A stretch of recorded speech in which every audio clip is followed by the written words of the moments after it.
2024년 주제를 50주년을 맞아서 우리의 지나간 50주년을 좀 기억하고 그리고 앞으로 나아갈 길들을 함께 찾자는 의미에서 옛적 길을 기억하고 선한 길을 찾으라라고 그렇게 정했습니다.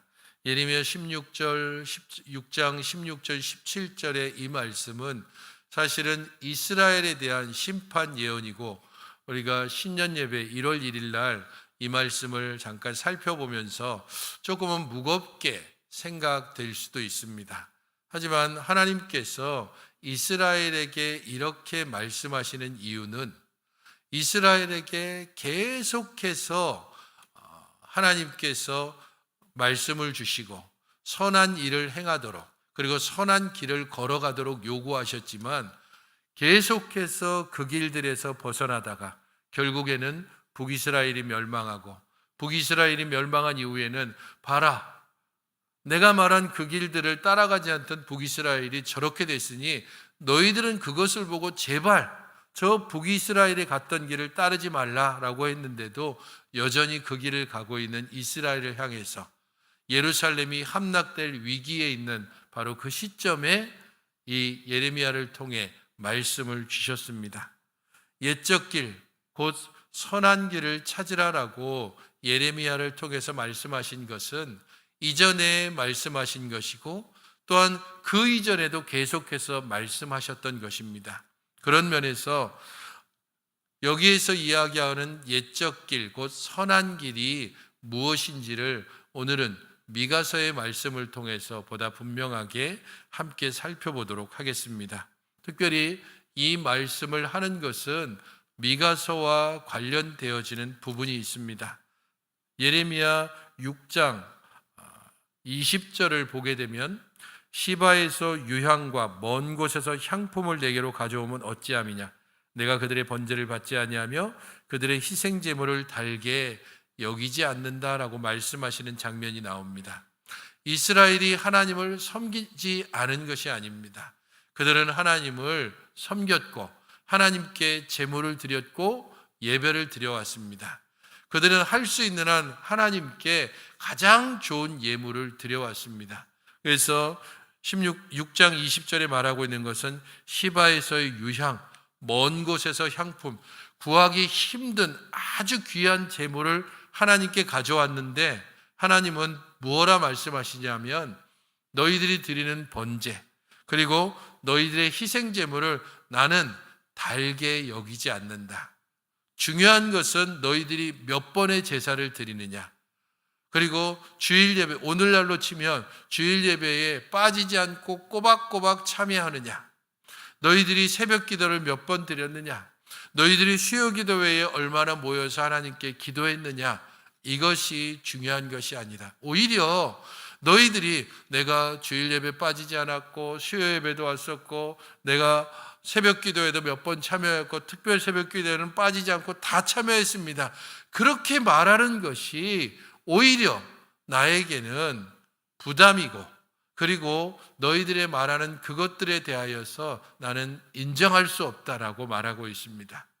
중요한 것은 몇 번의 예배가 아니라 진정한 마음으로 그 예배에 나아오느냐, 진정으로 이 예배에 함께 참여하고 있느냐, 그리고 너희들이 진정으로 하나님께 예배하는 것은 이전에도 말씀드렸던 것처럼 모든 그리스도인들은 예배와 예배 사이를 살아가는 사람들입니다.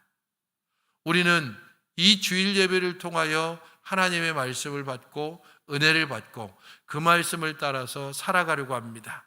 내일부터 시작되는 월요일 그리고 토요일에 이르기까지, 사실 주일에 오늘 이 말씀이 얼마나 기억이 나겠습니까?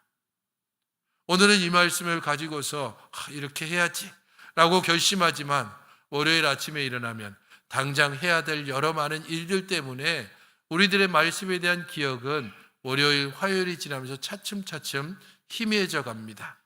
그래서 우리는 주일 예배를 기억하면서 월요일부터 다시 토요일, 그리고 또 다른 주일 예배를 향해서 나아가는 사람들입니다. 우리가 말씀 가운데 제대로 살아가기 힘들기 때문에 다시 말씀의 은혜를 소망하면서 예배를 사모하며 한 주간을 보내고 예배를 통하여 다시금 회복받고 또 우리의 한 주간을 살도록 우리는 파송받는 것입니다. 예배와 예배 사이를 살아가는 우리들의 일상, 그 가운데 말씀이 없다면 그러면 우리에게 남는 것이 무엇이 있겠습니까? 해결해야 될 문제들,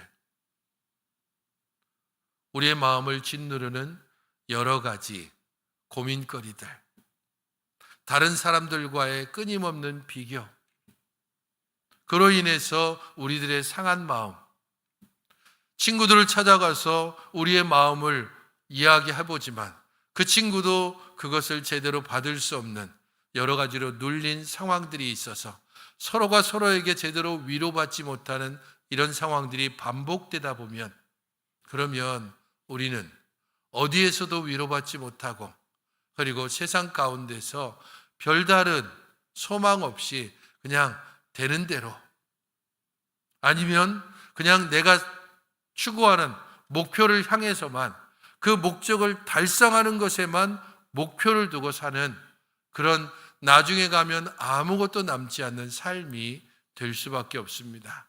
그러나 우리는 예배를 통하여 하나님의 말씀을 통해 기준을 잡습니다.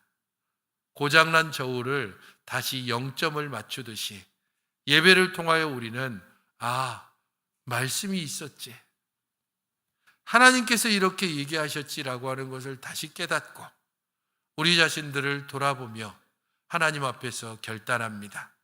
그리고 우리의 연약한 삶들을 주간을 살면서 다시금 깨닫게 되면서 또다시 예배에 나와 하나님 앞에 은혜 주시기를, 믿음 안에서 살기를, 하나님 백성답게 살기를 다시 간구하게 되는 것입니다. 그런 면에서 이스라엘이 지금 이 정도 예물, 좋은 재물, 그런 것들을 드렸는데 하나님 만족하지 않습니까?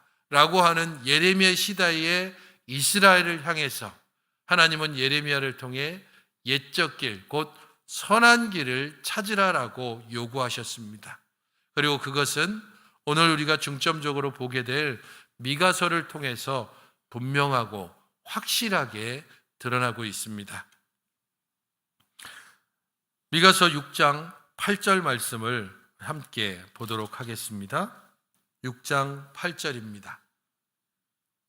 같이 한번 읽어보시겠습니까? 시작. 사람아, 주께서 선한 것이 무엇임을 내게 보이셨나니 여호와께서 내게 구하시는 것은 오직 정의를 행하며 인자를 사랑하며 겸손하게 네 하나님과 함께 행하는 것이 아니냐. 주께서 선한 것이 무엇임을 내게 보이셨다. 여기서 말하는 선한 것이라는 단어가 예레미야에서 쓰여지고 있는 옛적 길, 곧 선한 길을 찾으라라고 했을 때 이 선함이라고 하는 단어와 동일한 단어를 쓰고 있습니다. 그런 면에서 예레미야가 이야기하는 선한 길은 바로 미가를 통해서 말씀하신 6장 8절 말씀을 가리키고 있는 것이고, 미가가 이야기하는 이 선한 것은 이전에 하나님께서 수많은 말씀과 또한 선지자들을 통해서 끊임없이 이스라엘에게 말씀하셨던 내용들입니다. 그것을 미가가 6장 8절에 아주 잘 요약해서 실제적으로 알려주고 있습니다. 사실 이 미가서 6장 6절부터 8절 말씀을 우리가 함께 오늘 읽었지만 이 말씀의 배경이 되는 것은 6장 1절부터 5절 말씀입니다. 6장 특별히 2절을 보십시오. 6장 2절은 너희 산들과 땅의 견고한 지대들아, 너희는 여호와의 변론을 들으라. 여호와께서 자기 백성과 변론하시며 이스라엘과 변론하실 것이다 라고 말씀합니다. 6장 1절부터 5절은 한마디로 얘기하면 하나님께서 이스라엘을 법정으로 불러서 미가를 대리인으로 세워가지고 이스라엘을 고소하는 고소장입니다. 그래서 미가서의 이 말씀은 지금 재판정에서 벌어지고 있는 일들을 배경으로 하고 있습니다. 하나님께서 1절부터 5절까지 해서 이스라엘을 법정에 고소하시는 이유는 3절, 4절, 5절에 하나씩 나타납니다. 3절에서 보면 무슨 일로 너희를 괴롭게 하였느냐라고 말씀하고 있는데, 이 말씀을 하시는 이유는 내가 너희들에게 진짜 짐이냐? 라고 말씀하시는 것입니다. 이스라엘 백성들이 하도 말씀을 계속해서 주었음에도 불구하고 말씀을 순종하지 않으니까 하나님께서 법정으로 불러서 먼저 이렇게 얘기하는 겁니다. 내가 너희들에게 율법의 말씀을 준 게 그게 진짜 짐이냐? 내가 너희들에게 안식일 지키라고 한 것, 그게 진짜 너희들에게 짐거리냐? 나는 너희들을 징계하고 두드려 잡기 위해서 말씀을 주고 율법을 주고 하라, 하지 말라 그렇게 이야기한 것이냐? 오히려 내가 너희들에게 베푼 것은 은혜와 자비였는데, 그 은혜와 자비 가운데서 그 은혜와 자비를 받은 자로서 너희들은 이렇게 살아야 된다라고 준 말씀을 짐처럼 생각하고 있는 너희들을 나는 고소한다라고 3절에 말하고 있는 것입니다. 4절 말씀은 종로로 타는 집에서 속량했고 모세와 아론과 미리암을 보냈다라고 말씀하고 있습니다. 이 말씀은 너희들을 내가 애굽에서 구원해냈다라고 하는 역사에 대해서 얘기하는 부분입니다. 내가 너희들을 애굽에서 구원하지 않느냐? 그 종로로 타는 데서 내가 너희들을 구원해내고 모세와 아론과 미리암을 보냈다. 이 모세, 아론, 미리암은 재판관, 제사장, 선지자를 상징하는 말입니다. 왜냐하면 이 미가 시대의 재판관, 선지자, 그리고 제사장, 이 그룹들, 종교를 지도해야 될 이들이 완전히 타락했기 때문입니다. 이렇게 너희들이 내가 주신 은혜, 곧 출애굽의 은혜를 기억하지 않고 완전히 타락한 사회로 걸어가는 바로 너희들을 나는 고소한다라고 4절에 말하고, 5절에서 이야기하고 있는 것은 시딤에서부터 길갈까지의 일을 기억하라라고 말씀합니다. 이 말씀은 이스라엘에게 베푸신 은혜의 실제적인 내용이기도 합니다. 시딤은 이스라엘이 가나안 땅으로 들어오기 직전에 있었던 지역입니다. 그곳에서 이스라엘은 드디어 40년의 광야 생활을 끝내고 가나안 땅으로 들어갔는데, 가나안 땅을 건너기 위해서는 요단강을 건너야 했습니다. 성경에 보면 그 당시에 요단강이 강물이 풍성해서 넘쳤다라고 말하고 있습니다. 이스라엘 백성들, 그들이 건너야 할 요단강은 넘치고 있었고, 그리고 가나안 땅은 저곳에 있었습니다. 그때 하나님께서 제사장들로 하여금 언약궤를 어깨에 매게 하고 요단 강물에 들어가라고 했습니다. 제사장들이 언약궤를 메고 요단 강물에 첫 발을 디뎠을 때, 그때에 넘쳐 흐르던 요단 강물이 그쳤습니다. 강물이 그치고 그 앞에 마른 땅이 펼쳐지고, 이스라엘 백성들은 마른 땅을 지나서 가나안 땅으로 들어갔습니다. 그 놀라운 역사를 기억하라는 겁니다. 길갈에서의 일이라고 하는 것은 이스라엘 백성들이 광야 40년 동안 행하지 못했던 할례를 행한 일입니다. 이스라엘이 가졌던 수치를 던져버리고 이제 진정으로 하나님 나라의 백성으로서, 약속의 당사자로서 너희들이 이 땅 가운데 거하게 됐다는 것을 기억하도록 했습니다. 하지만 미가 시대에 이스라엘은 지도자들이 타락하고 백성들도 타락하고, 그 타락한 사회 가운데 연약한 자들, 가난한 자들, 힘없는 사람들은 끊임없이 짓밟히고 억압당했습니다. 성경에서, 특별히 구약에서 말하고 있는 고아, 과부, 나그네, 누구에게도 기댈 것 없는, 어떤 사람이든지 쉽게 억압하고 누를 수 있는 이들이 고통받고 고난받고 있던 사회가 미가 선지자가 활동하던 시대였습니다. 그런 그들이었기 때문에, 그 시대였기 때문에 하나님께서 이스라엘을 고소하는 것이 앞부분의 내용입니다. 그 고소에 대해서 이스라엘 백성들이 반응하고 있는 내용, 하나님께서 미가를 통해서 막 고소를 하니까 이스라엘 백성들이 그것을 다 듣고 난 다음에 하나님께 반문하는, 그 응답하는 내용이 오늘 읽은 6절, 7절 내용입니다. 사실 오늘 읽은 이 개역 개정을 통해서는 이스라엘의 하나님을 향한 감정이 잘 드러나지 않습니다. 그런 면에서 세번역 성경을 참조하면 6절, 7절에 이스라엘이 어떤 마음으로 그 말을 하고 있는지를 알 수가 있습니다. 한번 여러분들이 한번 같이 읽어보시겠습니까? 시작.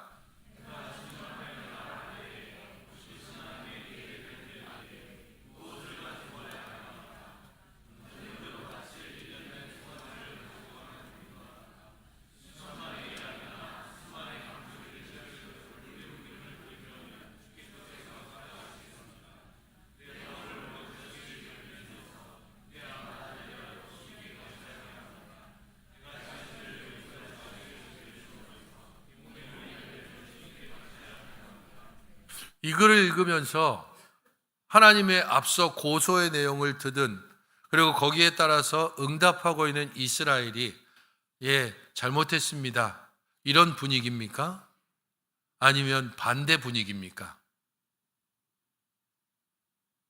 이 말은 지금 완전히 하나님의 고소에 대하여서 반대할 뿐 아니라 불만 가득한 얼굴로, 요 상태를 진짜 묘사한다면 입이 튀어나오고 볼은 막 부풀고 말은 좀 떨리고 그러면서 하나님께 대들듯이 이렇게 얘기하는 겁니다.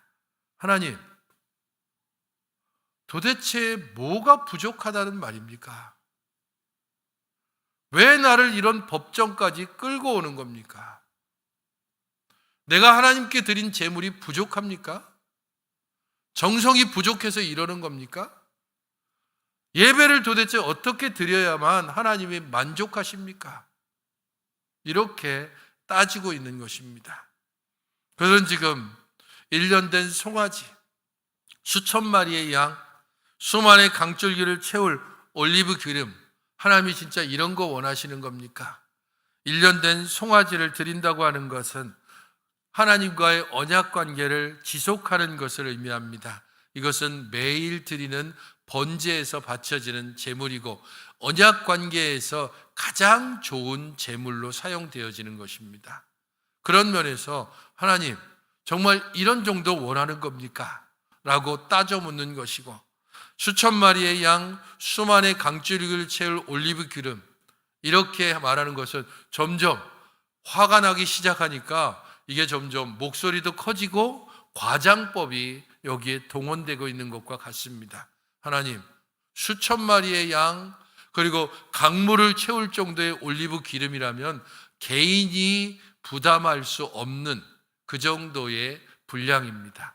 솔로몬 왕이 헌당식을 할 때 드렸던 제물이 소가 22,000마리고 그리고 양과 염소를 합해도 12만 마리입니다. 엄청난 양이기도 하지만 솔로몬이기 때문에 가능한 양이기도 했습니다. 하물며 개인이 강물을 가득 채울 올리브 기름 수천 마리의 양을 드린다면 당장 거덜나고 말 겁니다. 하나님, 전 재산을 도대체 바치라는 얘기입니까? 아니, 그냥 내 통장에 있는 모든 것을 완전히 박박 긁어서 꼭 그렇게 바쳐야만 속이 시원하시겠습니까? 이렇게 따지고 있는 것과 같습니다. 거기를 더 지나서 제물로 만족하지 못하면, 그러면 내 죄를 사하기 위해서, 곧 하나님께서 내 죄를 용서하시는 표시를 온전히 받기 위해서면 내 맏아들을 바쳐야 됩니까? 이렇게 이야기한다는 것은 미가 선지자 시대에 이스라엘 백성 중에 하나님께 예배하면서 사람을 제물로 바치는 일들이 실제로 있었다는 것을 보여주는 증거이기도 합니다. 미가가 활동하던 시대의 왕이었던 아하스 왕, 그 아하스 왕은 악한 왕으로 기록되고 있는데 열왕기하 16장 3절을 보게 되면 아하스의 악한 행위 중에서 특별히 자신의 맏아들을 제물로 바쳤다라는 기록이 나옵니다. 왕이 맏아들을 제물로 바쳤다면 일반 백성들 중에도 그런 일들이 충분히 있었을 겁니다. 내 몸의 열매를 드린다라고 하는 것은 맏아들이 아니라면, 그러면 나를 불살라서 하나님께 바치면 그러면 만족하시겠습니까? 라고 그야말로 하나님께 따지며 나아오고 있는 것입니다. 아니, 이 정도 하면 됐지, 뭘 그렇게 대단한 걸 요구하십니까? 그냥 적당히 우리가 드리는 예배를 받으시고 이 제물을 받으시고 그렇게 하나님 만족하시면서 우리에게 복과 은혜를 주시면 안 됩니까? 라고 하는 마음을 또 함께 여기에 담아서 항변하고 있습니다. 나는 이 소송을 받아들일 수 없고 내가 이 법정에 있는 것이 도저히 이해가 가지 않습니다라고 이스라엘 백성들이 말하는 그 시점에 하나님께서 말씀하시는 것입니다. 사람아, 주께서 선한 것이 무엇임을 내게 보이셨다. 이 말은 이전에도 이야기했고 지금도 이야기하고 있다는 말입니다. 기록된 말씀을 통하여 하나님께서 선한 길이 무엇인지를, 너희들이 행해야 될 착한 행실이 무엇인지에 대하여 기록해 두었고 그 기록을 제대로 찾지 못하니까 선지자를 보내서 너희들에게 계속 깨우쳐 주었다. 다시 한번 그 선한 길에 대해서 내가 이야기하겠다. 세 가지로 말하고 있습니다. 정의를 행해라, 인자를 사랑해라, 겸손히 네 하나님과 함께 동행해라. 이 세 가지를 지금 이야기하고 있습니다. 정의를 행한다는 것, 그것은 단순히 정의를 이해한다거나 혹은 정의를 내가 공감한다는 뜻이 아니라 정의를 실제적으로 내 삶 가운데서 실천한다는 말입니다. 특별히 여기서 말하는 정의는 공의로 해석되는 말입니다. 이 공의는 모든 사람들이 각자 행한 대로 공평하게, 그리고 그 행한 데에 합당하게 그를 대접하고 그에게 베풀어 주는 것을 의미합니다. 만약에 사업주라면 그 사람에게 일을 시키고 그에 합당하게 임금을 지불해야 합니다.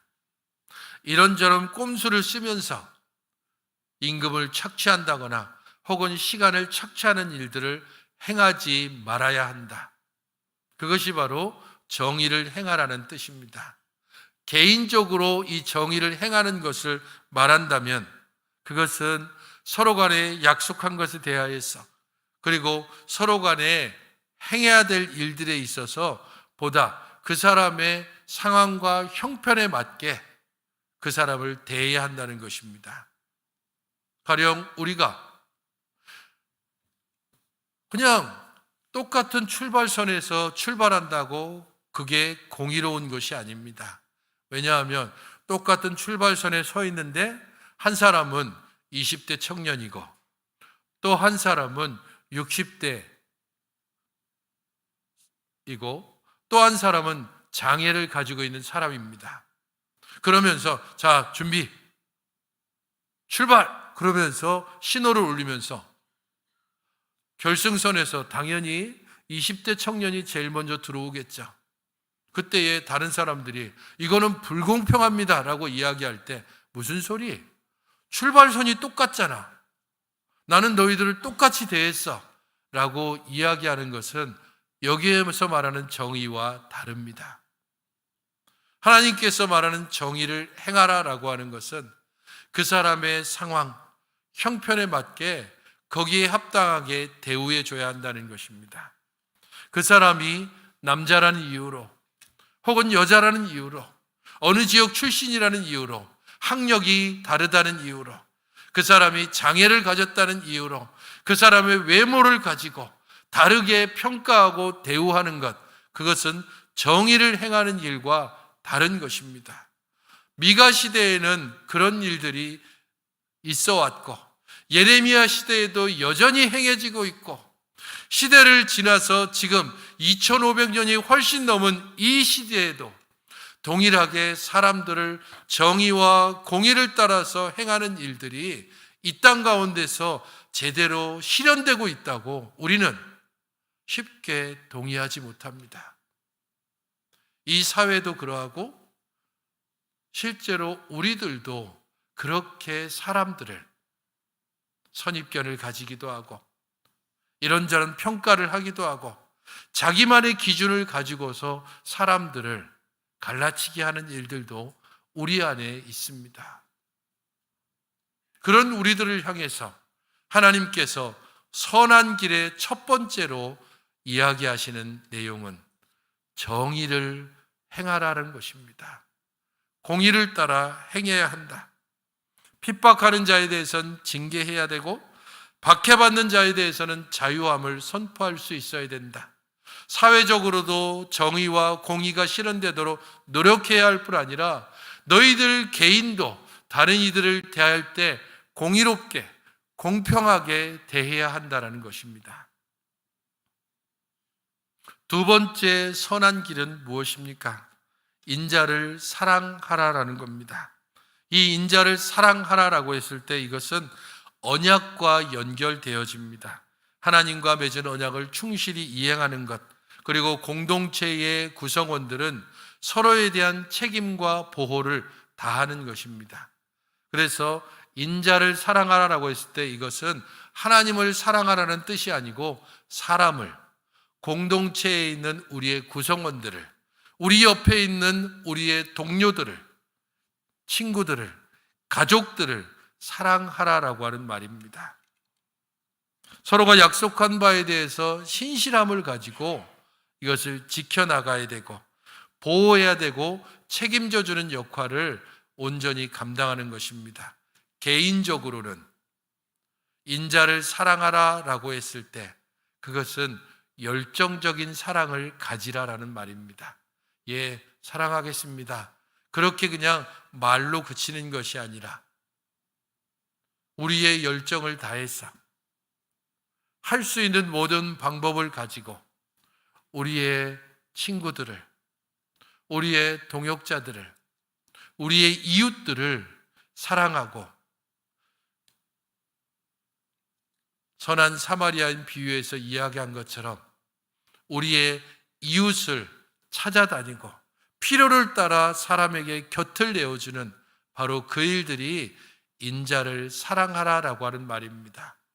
공동체적으로는 보호하고 책임져주고 그리고 그 시스템이 제대로 작동될 수 있도록 그렇게 서로 함께 협력하는 것을 말합니다. 지난 주일날 그리고 연도로 치면 작년 2023년 마지막 12월 31일 날 우리는 이 자리에서 2명의 아이에게 유아 세례식을 베푸는 일에 함께 했습니다. 예준이와 하연이 두 아이의 부모들은 아이에게 유아 세례를 베풀 것을 요청을 하고 교육을 받고 그리고 서약을 했습니다. 부모들의 서약뿐 아니라 여러분들도 수정교회 모든 성도들도 일어나서 오른손을 들고 함께 그 서약에 동참했습니다. 제가 여러분들에게 유아 세례식을 할 때에 3가지 서약의 내용을 물었습니다. 3번째 서약의 내용은 이렇습니다. 다시 한번 여러분들이 기억해 하기 위해서 여러분들에게 알려드립니다. 여러분들은 이 아이가 자라는 동안 내 자녀처럼 돌봐야 하는 책임이 있음을 서약하십니까? 이 아이가 자라는 동안 내 아이처럼 돌봐야 하는 책임이 있음을 서약하십니까? 여러분들은 그 서약에 예라고 대답했습니다. 그렇다면 예준이나 하연이에게 무슨 일이 있을 때, 부모들이 자신들의 친정 혹은 시댁 쪽에 도움을 요청할 수 없을 때, 아니 보다 가까이 있는 우리의 수정교회의 겨자씨 모임의 씨앗들이나 섬김이나 혹은 교육자들이나 이 부분들에게 기꺼이 도움을 요청할 수 있고, 또 우리는 그 도움의 요청에 대해서 즐겁게 응답해야 될 책임이 있음을 이 서약에 함께 담고 있는 것입니다. 인자를 사랑하라라고 하는 것은 그냥 사랑하겠습니다라고 하는 동의가 아니라 우리의 힘을 다해서 사랑하겠습니다라고 하는 결단과 고백을 말합니다. 올 한 해 또 한 아이가 우리 교회에서 출생하게 될 것이고 유아 세례식을 받을 것입니다. 바로 그때 여러분들에게 다시 한번 또 서약을 물을 것입니다. 이 아이가 자라는 동안 내 아이처럼 돌봐야 할 책임이 있음을 서약하십니까?